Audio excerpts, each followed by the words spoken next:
زبور 132 Psalm 132۔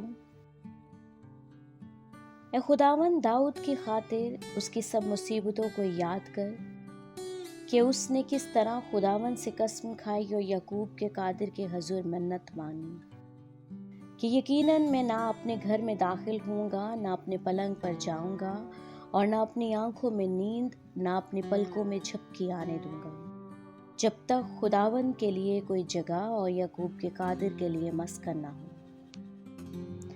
دیکھو، ہم نے اس کی خبر افراطہ میں سنی، ہمیں یہ جنگل کی میدان میں ملی۔ ہم اس کے مسکنوں میں داخل ہوں گے، ہم اس کے پاؤں کی چوکی کے سامنے سجدہ کریں گے۔ اٹھے خداوند، اپنی آرام گاہ میں داخل ہو، تو اور تیری قدرت کا صندوق، تیرے کاہن صداقت سے ملبس ہوں اور تیرے مقدس خوشی سے نعرے ماریں۔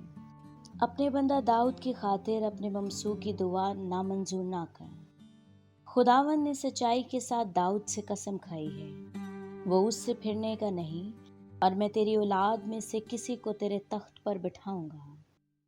اگر تیرے فرزند میرے عہد اور میری شہادت پر جو میں ان کو سکھاؤں گا عمل کریں، تو ان کے فرزند بھی ہمیشہ تیرے تخت پر بیٹھیں گے، کیونکہ خداوند نے صہیون کو چنا ہے، اس نے اسے اپنے مسکن کے لیے پسند کیا ہے۔ یہ ہمیشہ کے لیے آرام گاہ ہے، میں یہی رہوں گا کیونکہ میں نے اسے پسند کیا ہے۔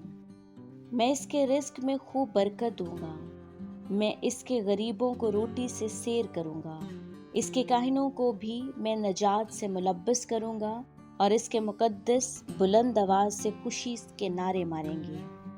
وہیں میں داؤد کے لیے ایک سینگ نکالوں گا، میں نے اپنے ممسوح کے لیے چراغ تیار کیے ہیں، میں اس کے دشمنوں کو شرمندگی کا لباس پہناؤں گا، لیکن اس پر اسی کا تاج رونق افروز ہوگا۔ آمین۔